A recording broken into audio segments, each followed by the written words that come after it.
Halo guys, balik lagi di channel Monkemon. Gimana kabarnya di tahun 2021 ini? Semoga kalian semua tambah sukses ya. Di video kali ini aku mau kasih tahu kalian mengenai ciri-ciri developer bodong supaya kalian gak kejebak sebelum memutuskan untuk membeli rumah. Ciri yang pertama, developer bodong itu biasanya tidak terdaftar di REI atau Real Estate Indonesia. Jadi pastikan kalian sebelum membeli rumah, pastikan developer yang kalian pilih adalah developer yang sudah terdaftar dalam akun resmi REI. Bisa dikatakan 100% developer yang bonafit itu sudah berbentuk PT atau perseroan terbatas. Jadi pastikan bahwa developer yang kalian pilih tidak mengatasnamakan perseorangan ya. Pastikan bahwa developer yang kalian pilih sudah berbentuk PT. Kedua, ciri developer bodong adalah nggak punya sepak terjang yang bagus. Bisa jadi ini merupakan proyek pertamanya. Jadi sebelum kalian memutuskan untuk membeli rumah, pastikan bahwa developer yang kalian pilih itu sudah memiliki sepak terjang yang baik. Bisa dilihat dari proyek yang ditangani dan banyaknya proyek yang mereka kerjakan. Kalian juga bisa lihat dari bagusnya kualitas bangunan yang mereka bangun dan juga ketepatan waktu dalam serah terima bangunan yang mereka jual. Nah, gimana cara ngeceknya? Kalian bisa cek dengan tanya ke penghuni yang sudah membeli properti mereka sebelumnya. Ataupun kalian bisa searching di Google apakah pernah ada komplain mengenai developer tersebut. Karena sekarang ini banyak banget orang yang komplain mengenai kinerja developer melalui rubrik pembaca ataupun komplain-komplain lainnya yang bisa kalian temukan online.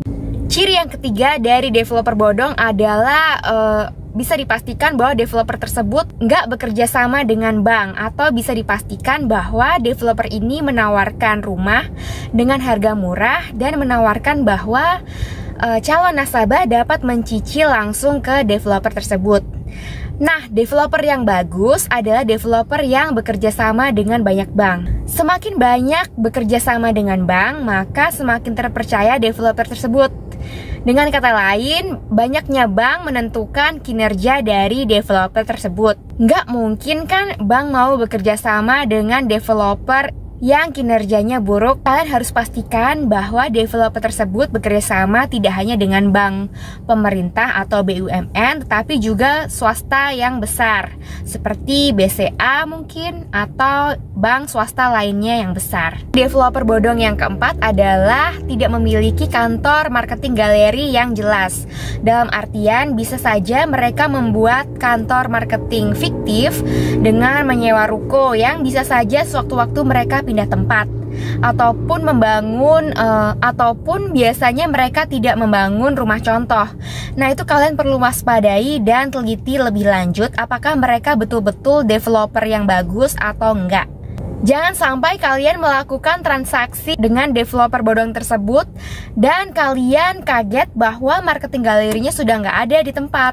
Ciri developer bodong yang kelima adalah tidak punya legalitas yang lengkap. Kalian bisa cek dengan developer yang akan kalian beli propertinya dengan menanyakan legalitas dan sertifikat apa saja yang sudah mereka miliki. Seperti misalnya IMB ataupun izin untuk mendirikan perumahan di situ. Apakah lengkap atau belum turun? Itu kalian perlu tanyakan langsung ke pihak developernya. Ada banyak kasus bahwa banyaknya nasabah yang terlalu percaya dengan developer bodong mengakibatkan mereka kaget bahwa ternyata lahan yang akan dijadikan perumahan tersebut ternyata masih merupakan lahan sengketa. Saran untuk kalian yang sedang ingin untuk membeli rumah baru, pastikan bahwa developer yang kalian pilih merupakan developer yang terpercaya.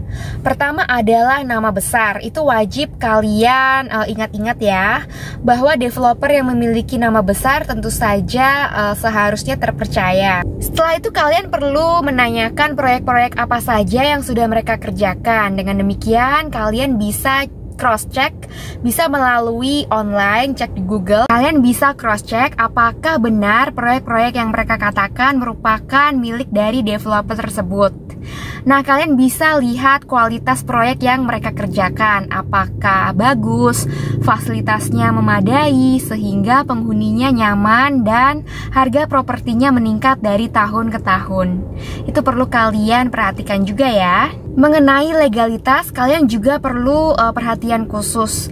Kalian bisa langsung tanya ke developer tersebut atau ke penghuni sebelumnya apakah ada permasalahan legalitas dari developer tersebut. Karena ada beberapa kasus di mana ada orang yang sudah melunasi rumahnya, ternyata setelah dicek di bank, sertifikat atas rumah tersebut belum jadi. Jadi kalian harus pastikan bahwa developer tersebut sudah memproses pecah sertifikat, sehingga setelah proses akad dan menjalani KPR, nasabah dapat menerima haknya, dan segera setelah pelunasan selesai mereka dapat menerima sertifikat masing-masing rumahnya tersebut. Dalam hal kalian ingin mencicil, sebaiknya kalian mencicil langsung ke bank untuk proses KPR-nya. Ada juga hal di mana kalian dapat mencicil secara cash keras dalam membeli properti. Nah, mencicil secara cash keras ini dapat langsung dilakukan ke developer, tetapi bisa jadi riskan ya, karena kita belum memiliki hak atas properti tersebut, sedangkan kita harus mencicil per bulannya dalam jangka waktu yang relatif singkat, misalkan 2 tahun, 3 tahun, dan sebagainya.